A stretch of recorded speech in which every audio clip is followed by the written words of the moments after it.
You know why people are afraid to do a solo podcast, man? Is because this is just a fucking battle between you and yourself. You know, this is just a fucking war between you and yourself, where you say something and you're like, why the fuck would you say that? And you're like, why the fuck would you say, why the fuck would you say that? And you're like, why the fuck am I fighting myself right now? And just, all of a sudden you're just letting everybody see that you fucking hate yourself, you know?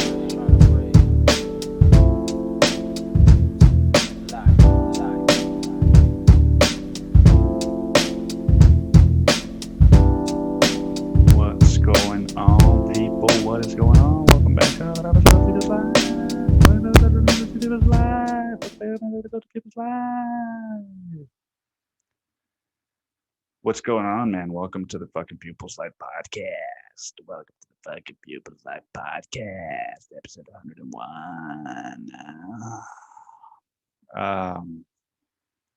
What's up, man? What's up? It's the fucking, that's what I say when I don't even have a sentence in my head picked out. It's how I start my sentences. It's the fucking, or even without the it's, just fucking, what's going on, dude? It's fucking it was Father's Day. I think it was Father's Day yesterday. It was Father's Day yesterday, and I don't know if I called my dad because it hasn't happened yet. But I don't know if I want to call my dad. Dude, it's this I don't know, man. I don't know what it is, but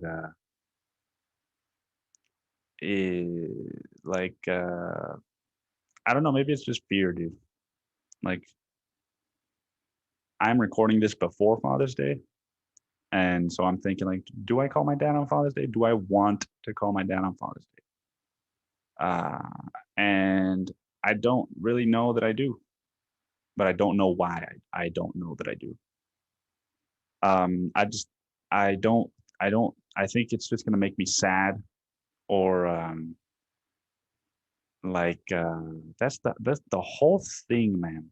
The whole thing with the boundaries I've set around my parents, man.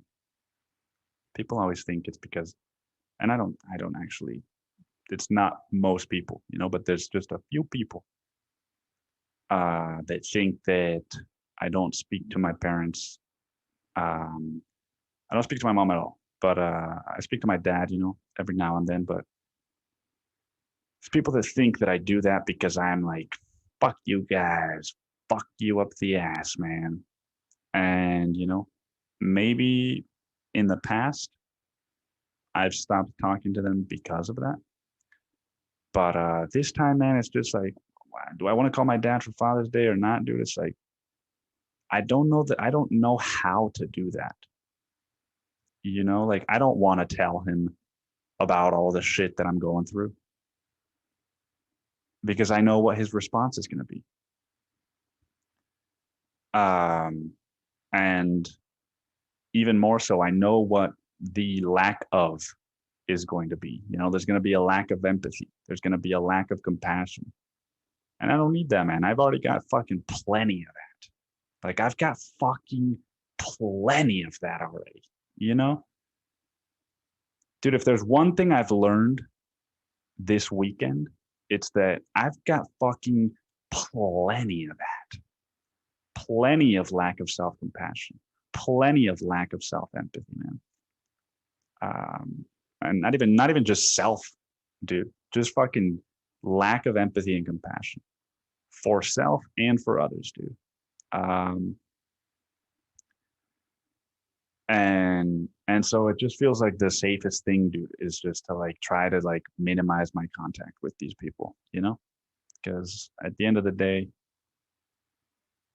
I just don't know what to talk to them about. I just don't know what to talk to them about, and I don't want to like open up to fucking somebody that can't handle it. Um, and so yeah, man. I mean, lack of fucking empathy and compassion. And by this weekend, I mean the weekend before Father's Day, not the weekend of Father's Day. For yeah, dude. I like to tell you, dude, that I'm recording this way before you're listening to it for no reason other than just this fear that somebody's gonna realize that I didn't record this on the day that it came out and that I'm gonna get in trouble, dude. Um, but but yeah, dude, I helped McKenna, and McKenna, dude, I asked her if I could just use her first name, so I don't have to be saying fucking the girl that I've been seeing for X amount of time who blah, blah, blah, blah, and just fucking explain the relationship to you every fucking time. And she's cool with it. Um, I I helped McKenna move to into her new apartment, and this was kind of like our first weekend spending time together since the whole shit storm that I fucking spit up happened, spun up. Um, and and and I just realized, dude, that I like everything that I hear as relating to something negative about me. Now, what do I mean by this, man? What I mean by this is, you know, like she told me, and this isn't all the time, but it's fucking way worse when like I hurt somebody and I feel like a piece of shit, because then I'm just like it sort of gives me more fuel to believe that whatever they're saying or doing is a negative thing about me, or it's to hurt me, because I feel like I deserve that, because I hurt them, so I deserve to be hurt, right? That's the story of my childhood. Um, but like just fucking for example, like she told me she's taken a week off of work this summer. And before I was even finished processing that sentence, or maybe this was part of me processing it, I thought she is going to fucking use that time to find someone better than me.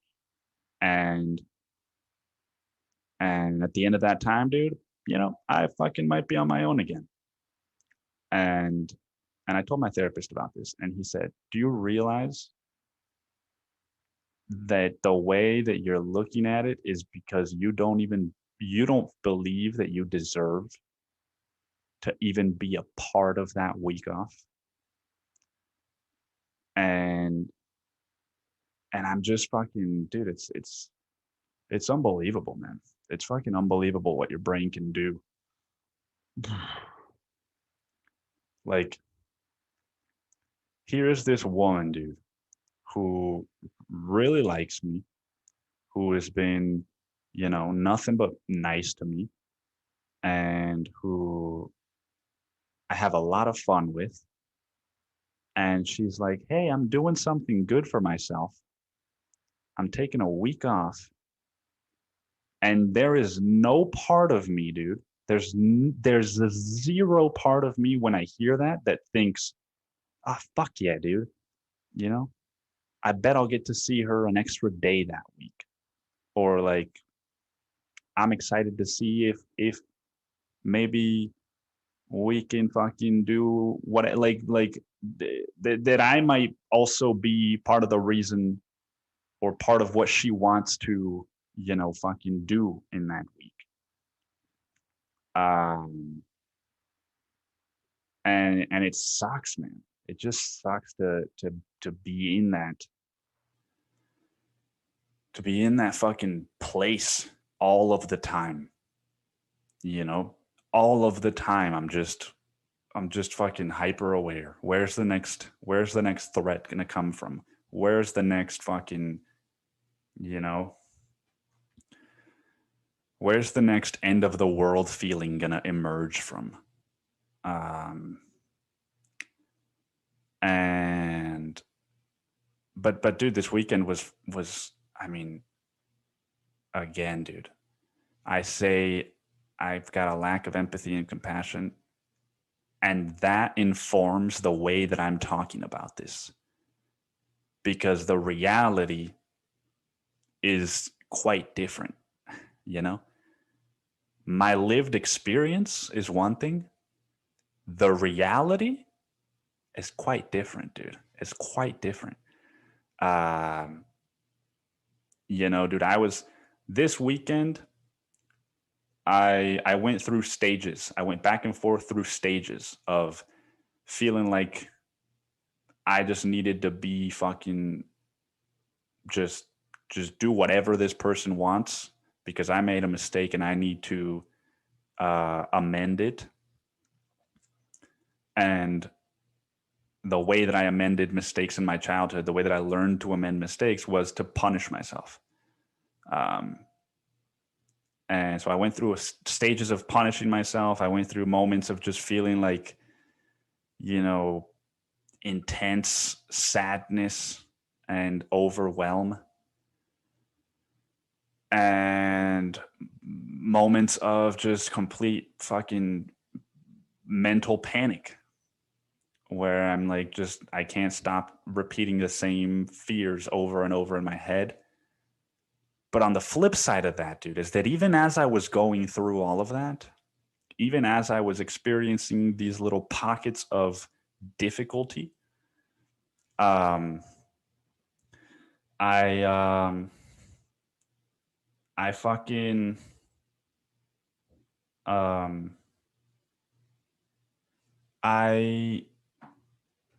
I helped her move fucking from a third story apartment into the U-Haul, from the U-Haul into a second story apartment. And that took about 6-7 hours. Plus we had to unpack and fucking set shit up. So it's another 3-4 hours right there. That's like a 10-hour thing where I kind of just like I was able to, put my feelings aside and just do this thing, like help this person. They need to do this thing right now. I know you feel this way, but just fucking, this isn't about you, and then I met her dad. And her stepmom, and I fucking, dude, maybe it was the fact that I'd moved for 6 hours, and so my body was just like, what could happen that would be more difficult than what I just did? And I just fucking enjoyed the hell out of that, of meeting her dad and her stepmom. And there was no part of me that was like nervous or anything. And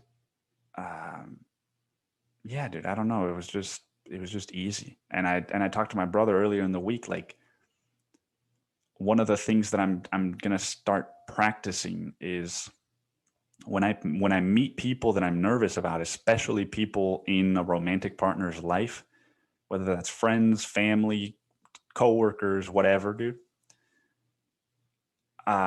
Because I go into these interactions feeling sort of like inferior or some kind of shame because I've published my memoir and there's all this information about me, right? You Google my fucking name and you know where I came from, and what I've been through. And I, for sure, I definitely carry some fear around that still. And so instead of going into these situations like, these people are getting to know me, and these people are going to want to know shit about me, and they're going to make a judgment of me, it's like, no, we are meeting each other. And if I don't just let them fucking guide the conversation, well, hey, maybe it doesn't have to go into those pockets that I don't want it to go into, you know?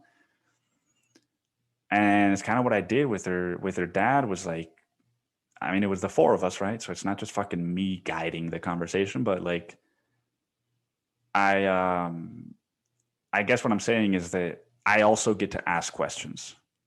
And the more questions that I ask, the less of an asshole I'm going to seem like, because I'm not just going to be fucking quiet, just freaking out in my head. And the more information I'm going to get about these people, so that I can form my own judgment instead of just go off of what does McKenna think that her dad thinks about me, you know, and just go down that fucking rabbit hole. And so, yeah, man, I was just asking him like about his past and about his art and about his music, and, you know, talking about movies. And it was like the four of us, right? And it was like everybody was jumping in, and I was jumping in, and we were laughing. Yeah, dude, it just felt really natural. And I was able to do that, dude, in one of the fucking most difficult headspaces that I've ever been in. You know, I was able to just because she even asked me. She even asked me because literally, dude, 15 minutes before her dad and sorry, not 15 minutes, like you know, an hour before her dad and her stepmom arrived,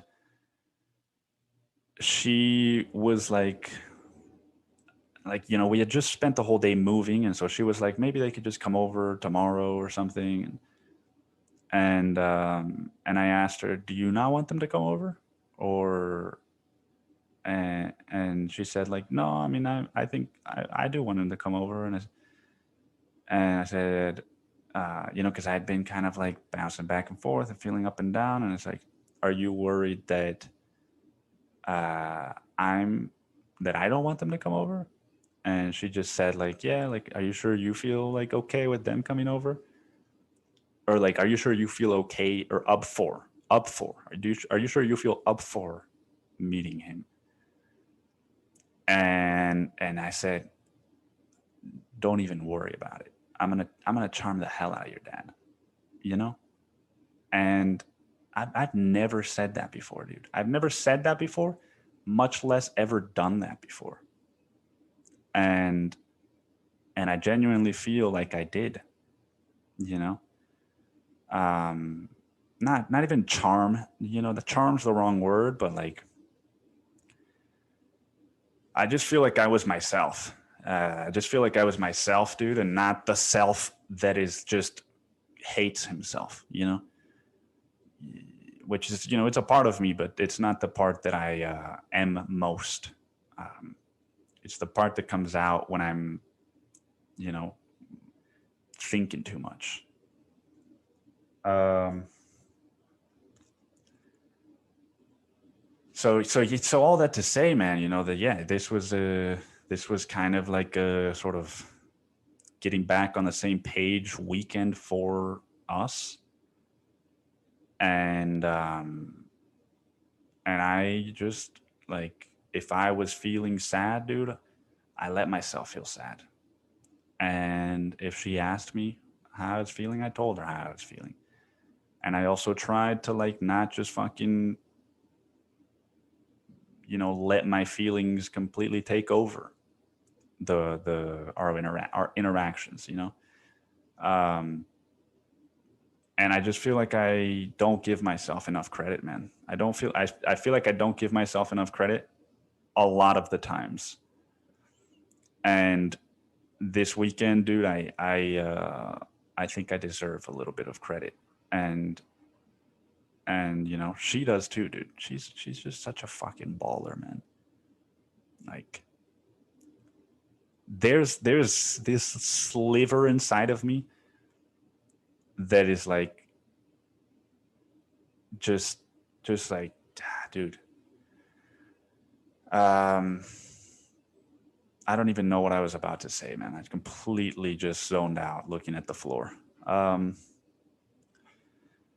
but anyway, um, I yeah, dude. I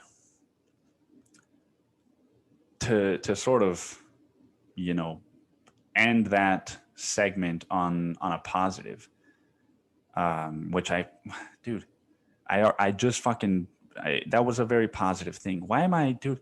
You know what fucking you know why people are afraid to do a solo podcast, man? Is because this is just a fucking battle between you and yourself. This is just a fucking war between you and yourself where you say something and you're like, why the fuck would you say that? And you're like, why the fuck would you say, why the fuck would you say that? And you're like, why the fuck am I fighting myself right now? And just, you know, all of a sudden you're just letting everybody see that you fucking hate yourself, um, that is the reason people don't want to do a podcast by themselves, at least, right? Because if you're like, Samantha, let's fucking start a podcast about Coachella, then it's like, all right, dude, fucking, go ahead. But what I meant to say was, McKenna and I are like, we have found some footing. We're starting to sort of regain trust and do all these things, right? And then there's a lot of things that I committed to that I'm afraid I won't be able to do. Not because I don't want to do those things, but because my fear can feel overpowering.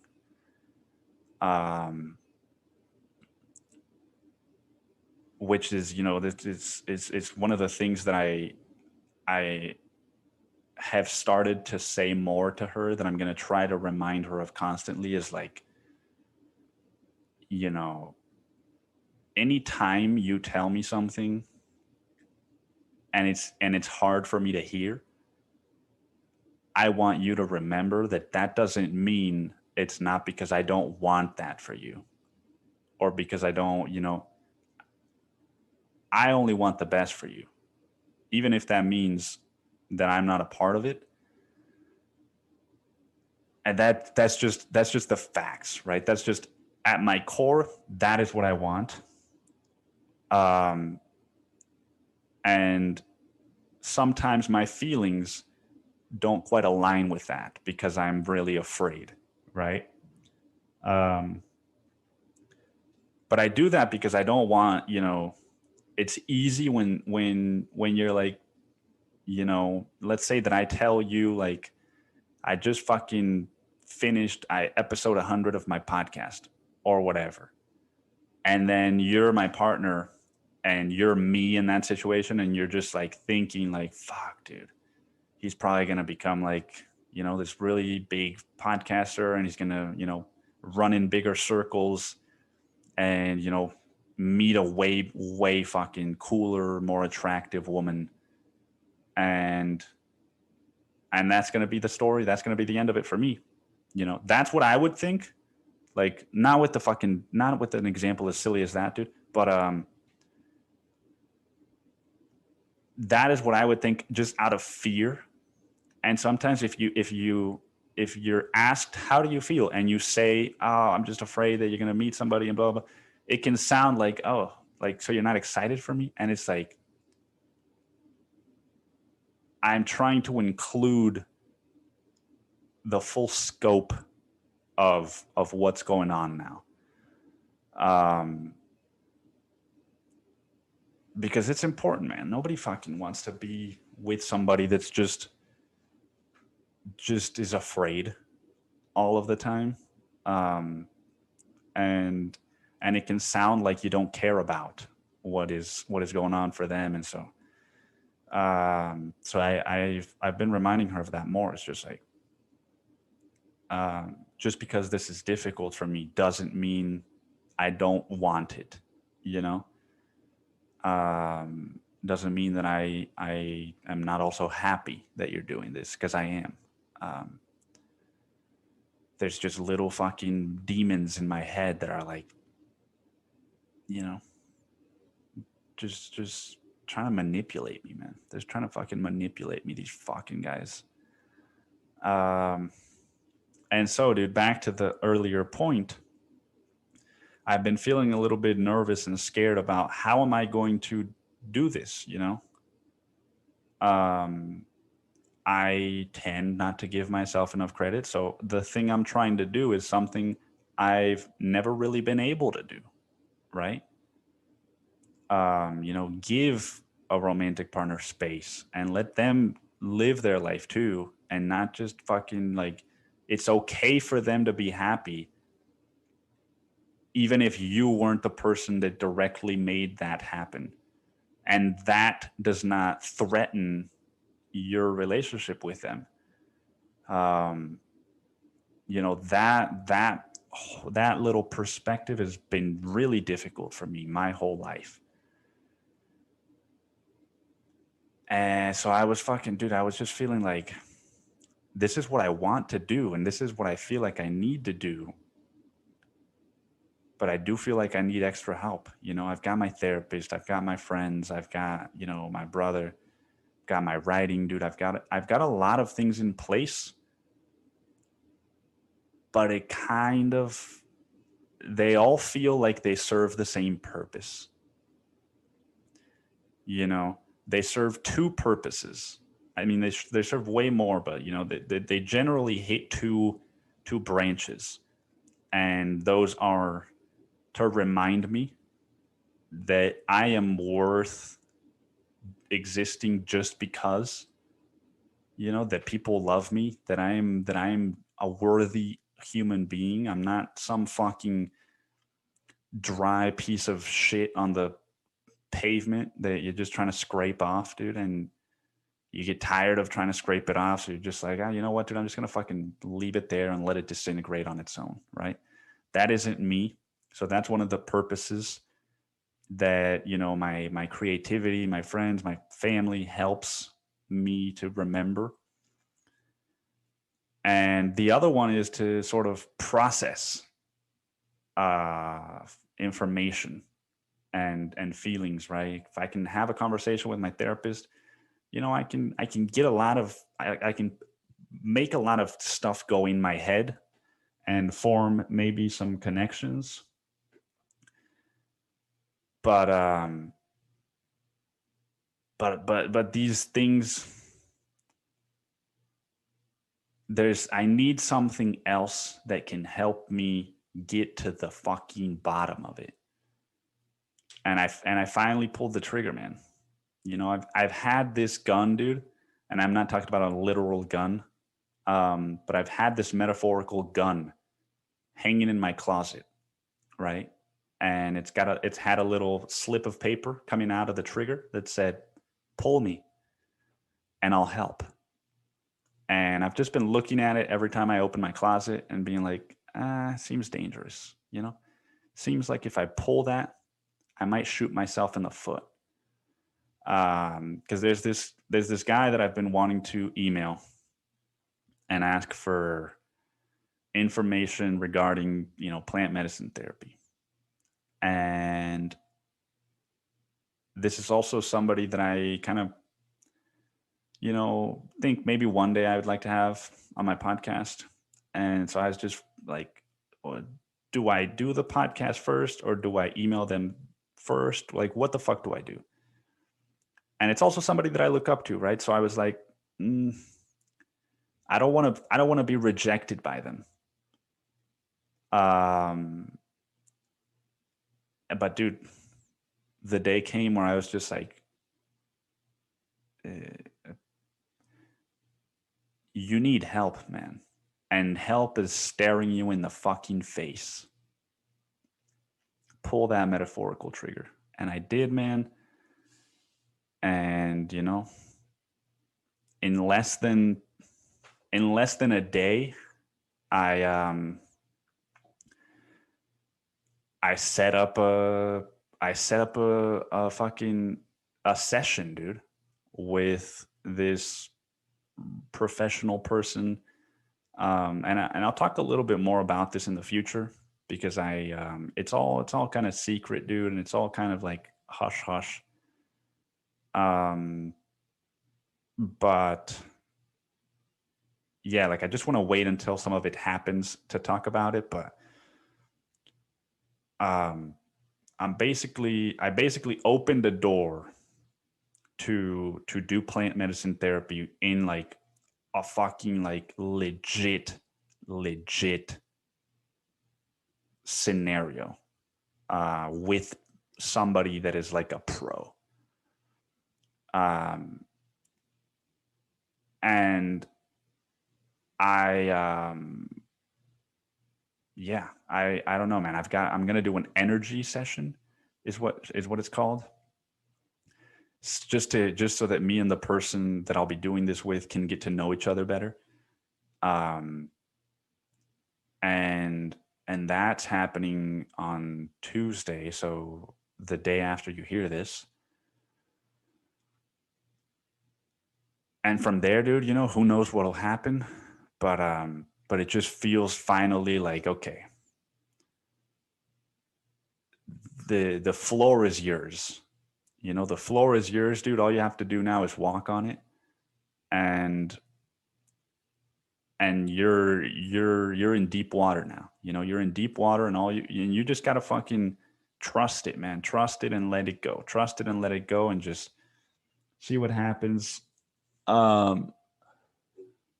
don't know. It's all very vague and abstract right now to you, I'm sure, because I'm not actually talking about anything, dude. But my point is just that I feel like I asked for and found the help that I believe I need. So I still feel scared about all the things that I'm choosing to do in this relationship with McKenna. But I feel better equipped. I feel a little bit better equipped. And I think as soon as I start doing this work with this person, that that feeling will grow, and it will go from false confidence to true confidence as soon as I start getting, a little bit of reps in. So yeah, man, that's that. I think it just feels like everything kind of fucking came together at once. I was at work on Friday, dude. And, I had to take some days off because I was just feeling abysmal, dude. And then, your boss comes in and he's just like, you gotta take responsibility for this, and you gotta do this, and you gotta do this. I'm just like, dude, I can't even do this right now. Okay? Give me a fucking break. Like, dude, this work thing, dude, was a ticking time bomb that I identified when it was planted at my feet. Right? I'm making all this fucking gelato, dude. Like, I'm producing the gelato for a truck and a bicycle that goes and plants itself somewhere else, right? And my boss, dude, like a month or two ago, comes up and he says, "Hey, I got a contract for this place, this huge company, and we're going to start making gelato for another truck that's going to be there." And I said, "Oh, really? Who's going to make all that gelato?" And he said, "Listen to me. In life, you sign the contract first, and then you figure out how to fulfill it." And I said, "Oh, interesting. All right. You know, knowing full well that what he meant was you piece of shit. Um,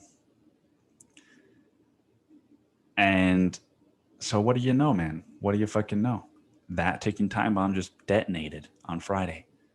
And, I've got 3 freezers fucking stocked to the balls with gelato, thinking like, oh, dude, this is going to be plenty for the next 3 days while I'm gone taking some time off and working on my life. And he comes in and he's just like, this isn't fucking enough. What are you fucking, what are we going to sell on Tuesday when you come back? What the fuck?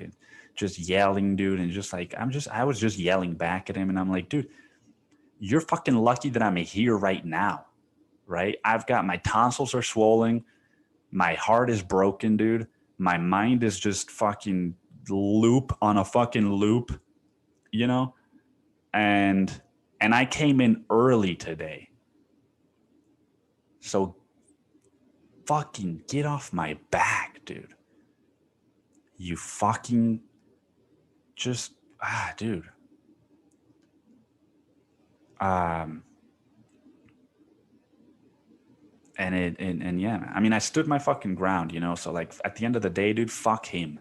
At the end of the fucking day, fuck him, dude. That's how I feel about it. At the end of the day, fuck him, dude. I hope he listens to this someday. I hope he fucking listens to this someday and he puts the pieces together and he realizes that it was me talking about him, dude. I don't actually hope for that, but yeah, dude, I stood my ground and I was like, listen, man, these are the facts. And this is where your responsibility comes in. Because I told you this was going to happen months ago. And this is where my responsibility comes in. And this is where fuck you, dude. You're choosing to design your life in a way where everything is always not going well. And I can't do that, dude. I can't fucking do that. So I'm going to help you the best I can. If that's not enough, dude, throw me some rope and I'll hang myself. All right? You fucking fuck. God damn, dude.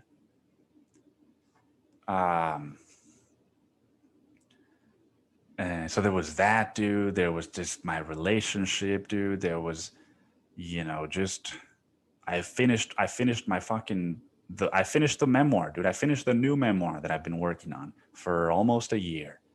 I finished it, and now,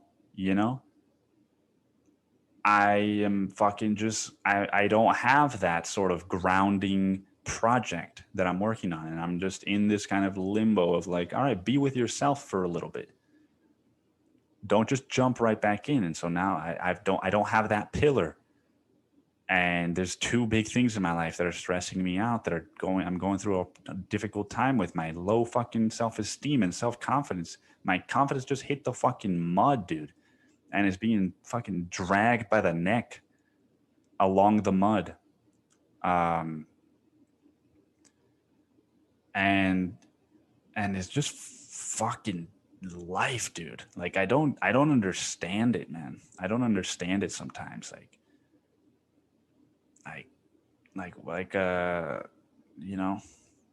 when does it get better? Right? When does it get better? When does it get easier? When does it fucking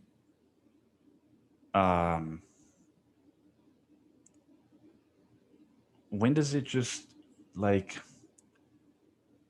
when am I gonna stop fighting life so much? Or I don't know, dude. I hear all these, you hear these stories, dude, of like David Goggins, or not. It doesn't even have to be that extreme, but I just hear the adults say sometimes like, yeah, no, I was just like you. I also felt this way about this, and I also was, doing self-harm, and I was also this and this and this. And now,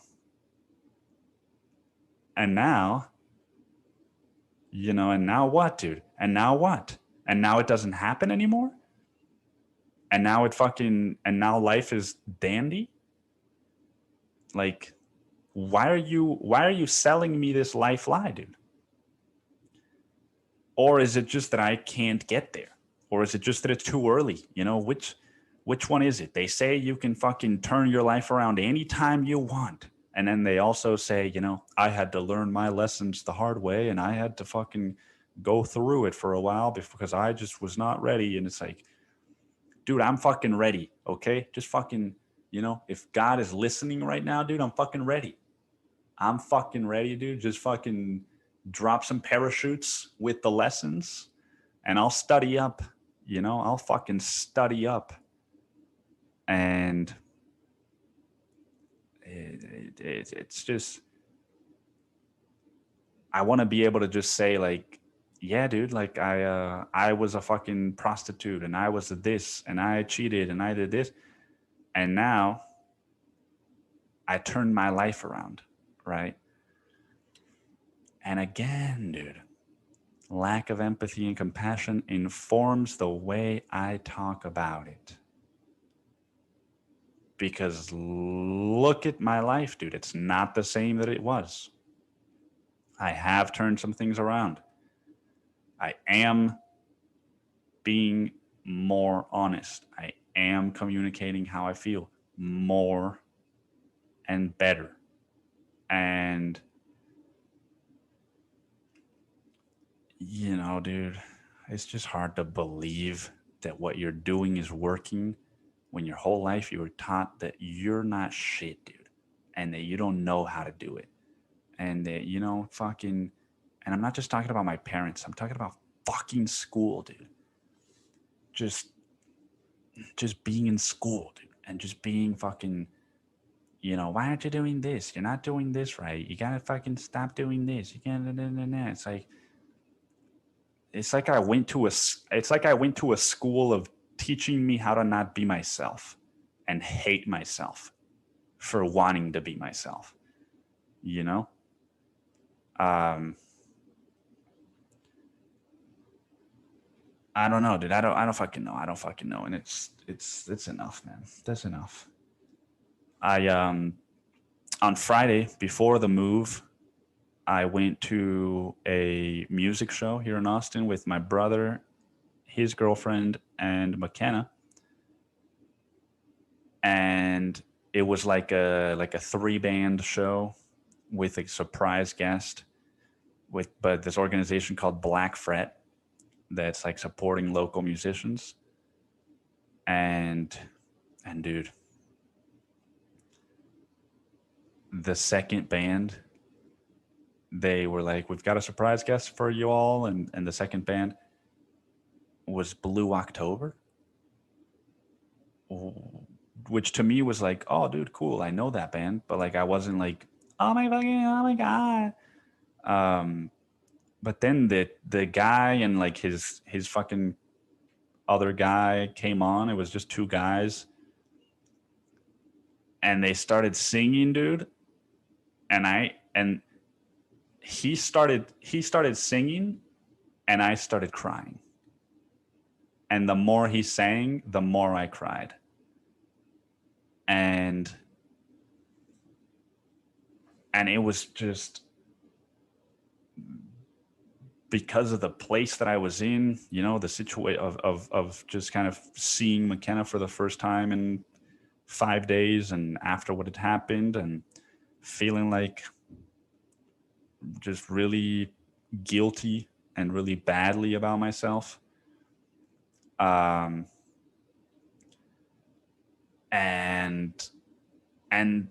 the Blue October guy was just like saying, he was singing, dude. He was singing everything that I was feeling about myself. And I was just, my face was, my eyeballs were melting, dude. It wasn't even tears. It was just that my eyeballs were melting because it was more than sadness. It was like, oh, this guy figured you out. You've been figured out, dude. You've been figured out by somebody somebody already lived through what you're trying to figure out. So somebody's already figured out the life that you're trying to figure out. So the puzzle you're trying to solve, dude, it's not new. So you know how they say that like souls choose the life that they're going to go into so that they can learn the lessons that they need. He's already done that. So just, that's it, dude. Just, you know, just the way he was singing, dude. I was trying to remember who the fuck was it that he reminded me of. It was the guy that sang that Tarzan song.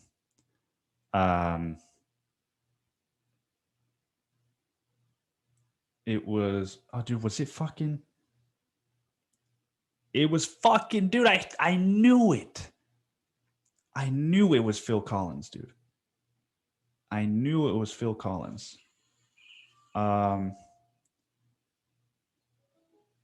The Blue October guy sounded just like Phil Collins.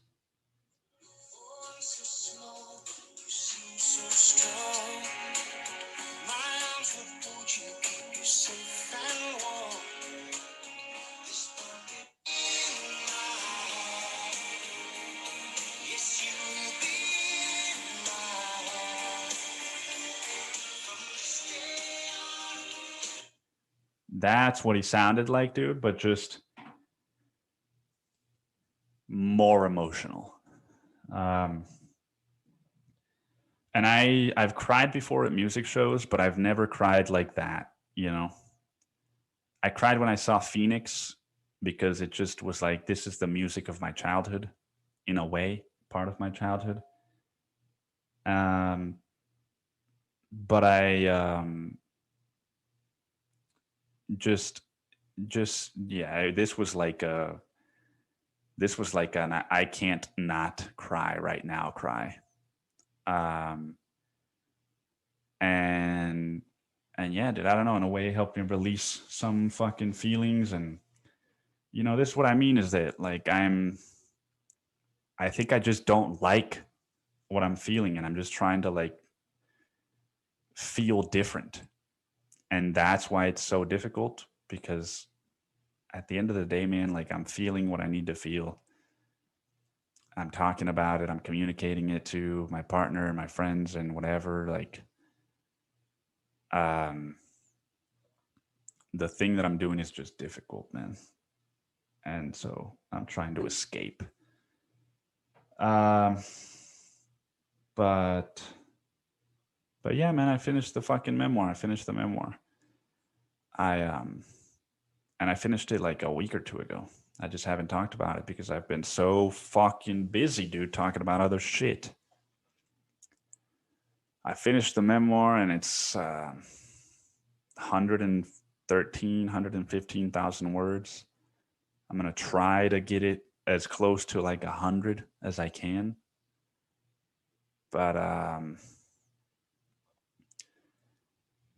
yeah, I don't know. It's weird, man. It's weird. I don't feel this drive to like publish anymore. I don't even know, like, I don't know why, dude. It's like I just want to write something else again. I don't even care about like publishing it anymore. And it might just be because what I'm going through right now, or it might just be because I'm going through a period of sort of existentialism. But I think it was just so draining, man, and so difficult when I published the first memoir that like I'm afraid of going through that again. I'm afraid of people just being like, "Oh my God, why?" That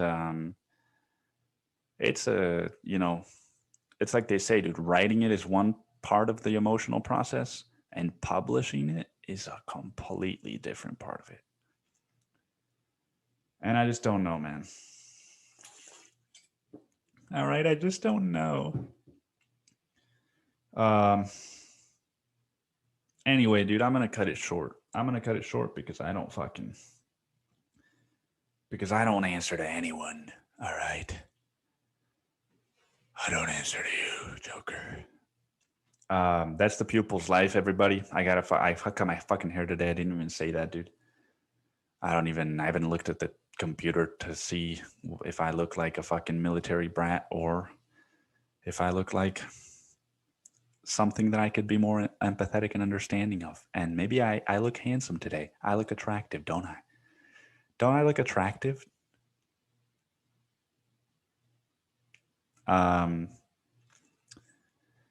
Cool, dude. Thanks for listening. I've got to end with this, man.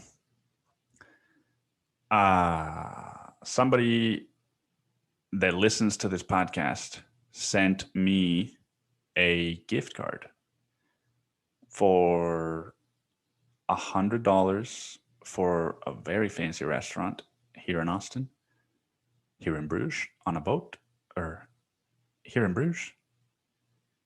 What's he say? Fucking here in Bruges on a what? Fuck, dude. Anyway, dude, somebody sent me $100 gift card for this restaurant named Juniper here in Austin, which I've never been to. And I just got an email, dude. I got an email yesterday, and I opened the email. It was from Juniper, and it said a gift card for Juniper. And I was like, dude, this has got to be fucking spam, right? Juniper's not just sending out gift cards. And I open it, and it said, here's $100 gift card to celebrate 100 episodes from a Pupil's Life fan. And dude, it was so fucking sweet. I don't know who it was, and I'm not going to try to figure it out, but I did try to figure it out. As soon as I saw what it was, the demons in my head took over, and they were like, this isn't a fan. This isn't a real fan, dude. This is somebody that knows you that's just trying to like make you feel better, right? That dude, think about it. Think about where that comes from. I don't deserve to have somebody that likes to listen to my podcast send me a present for getting to episode 100, right? I don't deserve that, so I'm not even going to consider it. This has got to be either my brother, his girlfriend,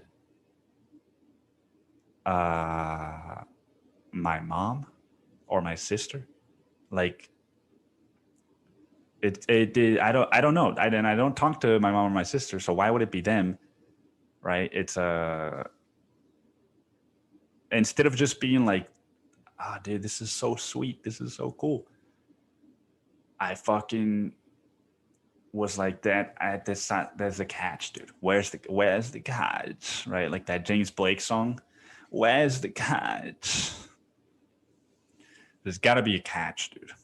But you know, I don't care, man. I don't care who it was, because it was a fucking, like, whoever it was, dude, is so fucking cool, dude, and so fucking nice for doing that. Because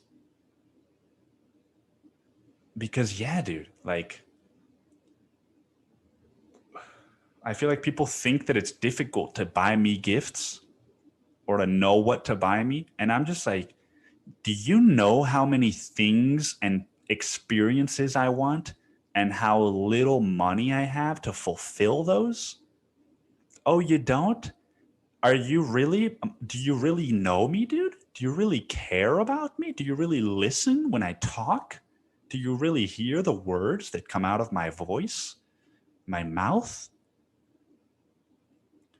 Like, dude, I want to go to Colorado, dude. I want to go to fucking New Orleans. I want to go to Big Bend. I wouldn't mind going to El Cosmico and Marfa again, dude. I've got one pair of Allbirds, but they're green, and I made a mistake buying green Allbirds. So, you know, what if I get a fucking pair of black Allbirds as a gift? I'm not going to be mad at that, dude. Be mad at an extra pair of Tree Runner Allbirds? You know, dude, I want to fucking just get a fucking massage, dude. What would I not want a massage? Do you not know how stressed and fucking miserable I make myself, dude, regularly? A massage could help me forget about that, dude. Oh, wait, what about fucking, you know, there's just so many things, man. I've got like 6 t-shirts that I wear on the podcast, and those are like all my t-shirts. because winter's over. So I can't wear this outside, right? Unless I want to look like a fucking construction worker with sweat pouring out of my armpits. So, buy me a t-shirt. Buy me a fucking t-shirt, dude. I don't know, man. There's just so many things. And when people say like, yeah, you're just hard to get gifts for, it's like, sit the fuck down for 10 minutes with a pen and a fucking notepad, and you'll get at least 5 ideas. At least 5 ideas, dude. At least 5 ideas. But yeah, man. So whoever sent that gift card, thank you so much. I can't fucking wait to go there. McKenna and I, dude, I showed McKenna, and she was like, Juniper, huh? Because she likes going to fucking fancy places. And so we looked at the menu for Juniper, and she was just like, fucking like, with everything she read was just, So, maybe I could take her there for her birthday, which is coming up. And yeah, man, that was really, really, really tight. And really, really, really, I don't say tight, but you know what I mean. Yeah, dude, thank you so much for listening. Thank you for the gift card. Have a wonderful week, and I'll see you next time. All right, bye-bye.